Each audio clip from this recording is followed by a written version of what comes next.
What is up, Starlings? Welcome back to a brand new Stargirl breakdown of a trailer. I haven't done trailer breakdowns this season. There's no particular reason why, to be honest. I used to do them quite a lot on the channel for various DC TV shows, but I thought, hey, why not do a trailer breakdown for the final episode of Stargirl Season 1, but also mix in a few of my predictions of what I think could go down, and I would love to encourage you guys to leave your predictions for the final episode down in the comments below as well. But without further ado, let's first look at this very quick trailer, and then we'll get into everything else in the video. Wake up! I will kill your daughter and your husband. Let's go. Stargirl. So that was everything from Stars in Stripe Part 2, the trailer that is. The CW trailers these days are super duper quick, but there's quite a bunch of things we can get into. As I said, I will go over my predictions and all of that kind of discussion and where I think things could go in Season 2 based off of this finale towards the end of this video. But first, let's discuss everything we see. So the very beginning essentially picks up exactly where we left off, with obviously Brainwave having already started controlling the minds of all of these people in America. Well, not everywhere in America, but yeah, we saw how that affected Barbara. We also saw how that affected Pat, to the point of obviously where he's in S.T.R.I.P.E. and he was about to really come down hard on Stargirl herself. But not really a spoiler here, but we can all tell that they're going to snap out of it to some degree, because we see S.T.R.I.P.E. in this trailer fighting alongside the new JSA members, alongside Justin as well with Excalibur. This is going to be awesome. I'm going to be trying to show some trailer footage from early trailers that also show this moment. My theory here is that maybe they will interrupt Brainwave, because that's the primary focus, right? Brainwave is sending out all of his, well, brainwaves to fulfill the Project New America ambition, and that is to really convert people's ways of thinking into their new constitution, but knowing that around 25% of their target audience, which is around 25 million, will die. So despite them having quite good ideals in mind for, no discrimination, everything must be solar or wind powered, this, that, and the other, they're doing it in a very villainous way. But to my knowledge, at least, and I think this is fairly logical, in order to get people back and in order to progress the episode so they fight each other, Brainwave's, ability and his mission and his task in this episode has to be halted. So I'm guessing that will happen fairly early on, and that will free Barbara up, that will free S.T.R.I.P.E. up. Maybe, just maybe, Dragon King will have a backup plan, because clearly there's a whole rest of this episode to go, and maybe he might try and still fulfill Project New America. That, we can see in the trailer out of their freaking football stadium, we see the satellite design. Well, the designs from the satellite actually come to fruition because it's coming out of the ground. Like, the ISA have really just got Blue Valley modded to every street lamppost, every post box, every freckle of grass, just anything. But if there is no backup plan, after obviously Brainwave himself gets halted in his task of, sending out his brainwaves and controlling people, maybe the rest of the episode is honestly just about those pesky little kids. Like, the ISA are just like, okay, we'll dial this back, delay it a bit, but we need to stop these kids, kill the new JSA so we can actually do this uninterrupted. So I'm guessing that is going to be how it goes. I know I'm already putting a prediction this early in the trailer breakdown, I suppose. But yeah, bottom line is that Brainwave will be stopped kind of early, so they're just all trying to stop the new JSA, and that turns into this incredible fight throughout the episode. And as we see in this trailer, with them quite literally charging at each other in Dragon King's lair. But we also get other scenes. I believe we can see Cindy being blasted back by the cosmic staff. That's pretty cool. I guess Cindy finally actually gets out of a freaking cage. It'd be really awesome if she does fight alongside the ISA. However, as we know from Brainwave himself, and to be honest, why would he lie? Because he does read everyone's minds, and he does know their thoughts. They don't really care about her. Dragon King, her father himself, thinks of her as a failed experiment and nothing more. So I think she's just going to be going a little bit rogue. I think she's going to still be trying to impress Daddy and his friends in the ISA, so to speak. But yeah, I think Cindy will fail pretty much almost instantaneously, and that will just go to show how much Stargirl herself has come into her own, especially since really having that pulling the sword from the stone moment, where she actually was deserving and fully took on the mantle of Stargirl in the Shining Knight episode. Now, one thing I'm very, very happy about seeing in this trailer is seeing just Icicle come into his own villainous ways again. I mean, that has already been the case in the past couple of episodes, but I feel like Brainwave has really basically undermined Icicle and become the new ISA leader. He's more powerful. You can see how Icicle low-key, I don't know if it's fears him, but he knows he's extremely formidable. And I just, ultimately, Brainwave, it isn't kind of the leader. There is a king, and that is Icicle of the ISA, but everyone kind of knows that Brainwave is the top dog. But in this episode, we see him, or should I say in this trailer, we see him saying to Barbara, I'm going to kill your husband, I'm going to kill your daughter. And this is a guy, I know he shed his feelings for Barbara, I guess, but he definitely did have them there. So it's just nice. Well, it's nice, I suppose, seeing this happen.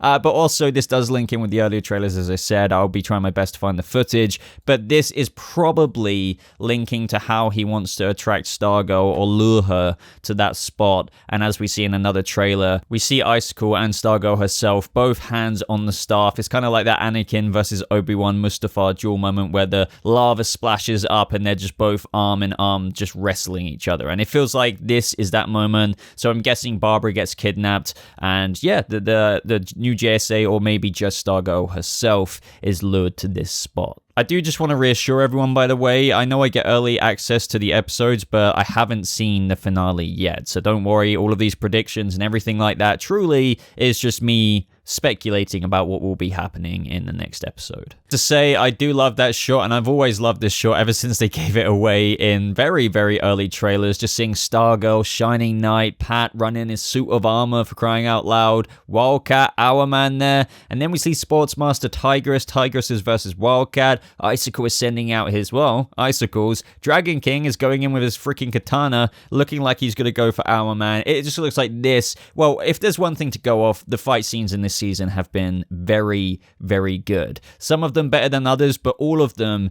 meeting a much higher standard of what you would typically see in a actionable superhero CW show.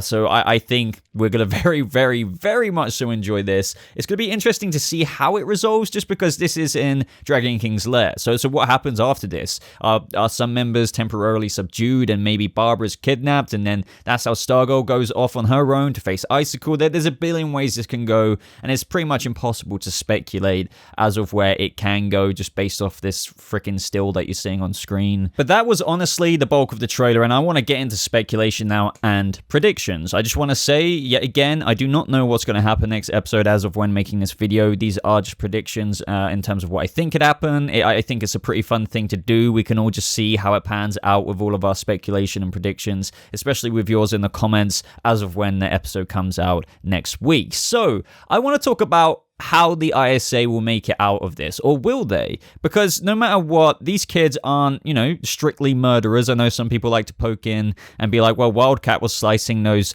Dragon King underling drones, and you could argue some of them may have died. I get that aspect of it kind of thing, but, these kids aren't going to murder them, I don't think, at least. Or at least if that was to happen, it would be in a way that was done inadvertently or unbeknownst to them, that it would, lead to said person dying. So Stargirl might send out a cosmic ray blast, and it might send Icicle flying, and he might land on something that impales him. I don't know, something that way. But as for villains, I'm expecting a death. I think there might be a death. I don't want there to necessarily be a death, but I don't know who it will be. But we've got Sportsmaster Tigress, Brainwave, and Icicle himself, and of course Dragon King. I think it'd be pretty interesting if the man who started this up mainly with that, with that flashback episode of his wife dying, was the one to die. Like, his Project New America, at least the sound of it, seems to be in this iteration very, very much so from the helm of Icicle. He really is, well, the leader. All of the members looked up to him, so maybe he might die on that hill, so to speak, trying to make it come to fruition. But then again, I'm just questioning what is going to happen to other members of the ISA. So even if one of them dies, take your pick. Let me know down in the comments below. Do you think it's Icicle? Do you think it's Brainwave? I don't think it'll be Brainwave, just because I still like to think there's a storyline they can pull with Henry's consciousness, his son's consciousness,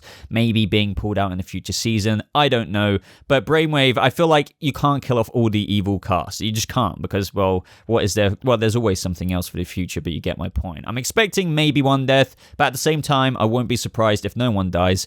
But how will they be apprehended?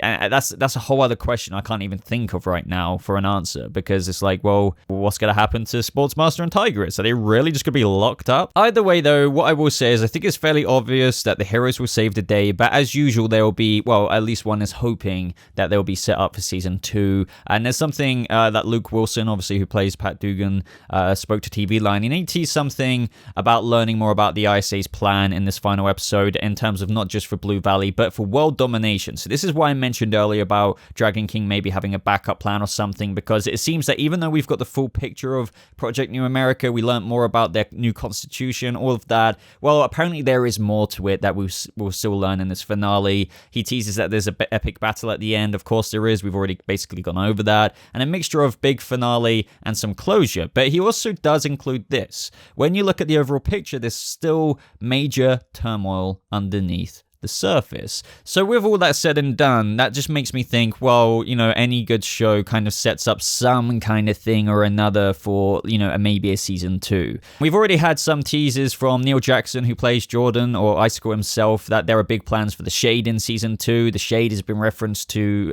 in season 1 and how he left the ISA for one reason or another. We've already seen him, I believe, in the JSA headquarters battle from when they all died. I believe it was Dr. Midnight being pulled away from the powers of the Shade himself. So it'd be really cool if somehow the Shade just kind of walks onto the scene. I don't know what scene it will be done. I'm sure they've thought of a very inventive way, if they do this, that is, to maybe introduce him as a tease for next season. I personally think it would be pretty awesome if somehow, you know, with the ISA apprehended, maybe 1 or 2 dying or something like that, the heroes save the day, the Shade then learns of this, and we get some kind of camera shot of him just kind of like maybe laughing, or just, you know, coming to the scene in Blue Valley, maybe picking up where the ISA left off, but in his own way, because maybe he had a disagreement in the past that led him to leaving the ISA. This is what I mean. There's a whole tunnel and funnel of thoughts that I could spit out here, but I'm not going to speculate forever because it could be anything. But it would be a cool way, because obviously there was some kind of discrepancy in the past where the Shade was either exiled from the ISA or he left himself. And, you know, we've still got to find out whatever that beef is. But I do want to include the aspect of that, you know, there is always a possibility that the ISA will still be in next season, like the similar members as well, because there are shows, whether that's Black Lightning or a billion others, where you've had like Tobias Well in season 2, the continued villain. So maybe Project New America is put to a point of where they can't execute that plan straight away as of the end. They're deemed defeated, but there still is an ISA licking their wounds, and they'll come back to fight again in another season.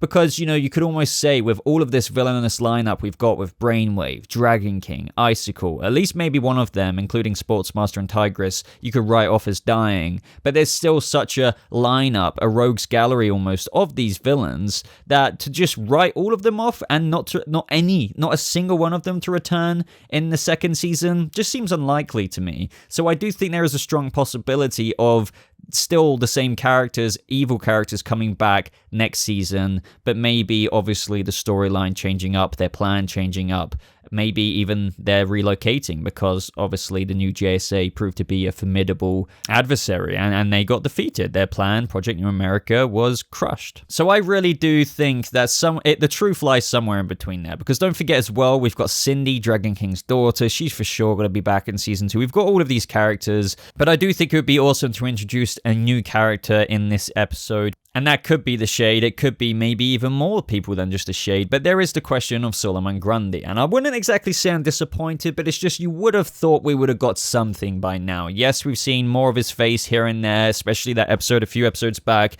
where Rick, in episode 10, I believe it was trying to literally, you know, take the door off so he could smash that guy's brains in with his Hourman power. And really, my only guess is that they're going to kind of, I suppose, let the curtains fall down in this episode where we finally get to see Grundy. Maybe he was CGI'd out of the trailer, where maybe, you know, in that rushing shot against the JSA versus the ISA, maybe Pat is against Grundy, but I really do feel like if Grundy was allowed in that 2 charging, you know, sides of the battle, he would just, he would Hulk out on everyone. So I'm very interested to see how Grundy's going to be used in this episode. And how do I know that? Well, I don't know that. I'm just assuming. It's just we haven't seen him really all season long, unless you count the holographic image from Chuck, and then if you add in maybe the face poking through those handlebars.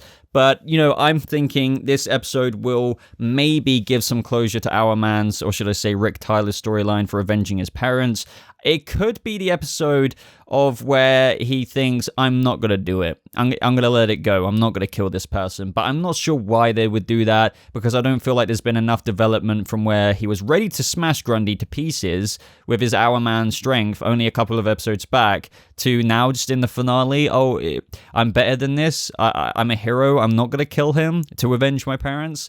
I can see them going that way, but I really feel like it lacks the development to do so. So I'm super intrigued to see what will happen with Grundy, and I would love to hear what you guys think they might do in the final episode as well. Now, we've also briefly spoken about death already, and you guys may remember me speculating about Mike, because I had this whole idea of just having this intuition with Mike dying in the finale, maybe because of how disregarded he's been this season. It's felt very like it's been this almost foreshadowing for a setup of where he does finally get in on the fold, like we've seen in the last episode, and there's this tragedy where he will be dying. But I don't think that is necessarily the case. I don't think that's actually going to happen. Some people are saying, oh, Boba, you might be right, because the actor has been teasing on his Instagram saying, oh, that's if I make it out alive. But just hearing that, you know, they wouldn't, if I was an actor, I wouldn't even joke like that if there was an actual possibility of me dying, if that makes sense. So I don't think he is going to die. I think he basically confirmed he isn't going to die there. But hey, I at the same time wouldn't be surprised. I do think it would be too far. It would be very Games of Thronesy in the sense that some people likened Henry King Jr.'s death to like a shocking death, and I agree with that. And just seeing Mike be rejected this season, all season long, and then dying, that would be so sad.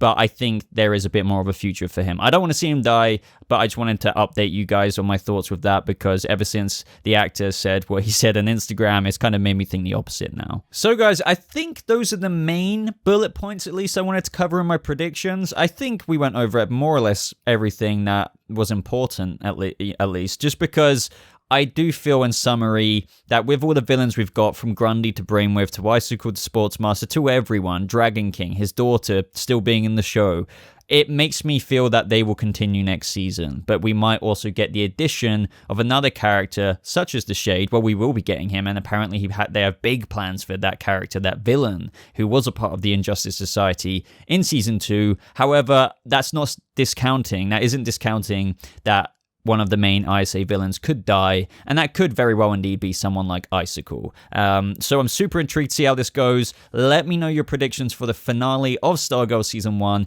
down in the comments. I know I haven't done any trailer breakdowns this season. Let me know if you want that to change next season, which, you know, will be coming around 2021, possibly May-ish time. I know that's a while away, but let me know if you're interested in seeing that, and let me know if you enjoyed me just doing this anyway. It's a bit of a bonus video, trailer breakdown, chucked in with some predictions and stuff like that. I love talking about Stargirl with you guys. So hey, there's no complaints from me. But as usual, guys, make sure you stay subscribed to the channel with notifications turned on, just for like in between off-season videos, theory videos, video essays on Stargirl, maybe some more interviews in the future. But hey, let's get some major hype for the finale of Stargirl Season 1. I would really appreciate it if you did so by maybe liking this video. It really does help the video get out there. Leave a comment as well. Even that helps the YouTube algorithm. And other than that, follow me on Twitter. I do have an Instagram. It's super easy to find me, /BobaTalks or the @BobaTalks. I do have a Patreon and other places you could support me, such as the join button and a merch store, which I am adding, or actually have added by the time you're seeing this video, some Boba baseball caps, which I'm super excited about. They look awesome. I've never had a baseball cap with my logo on it, so yeah. Other than that, guys, thank you so much for watching. Hope you have a lovely rest of your day, and I'll see you starlings in the next, well, finale review. Goodbye.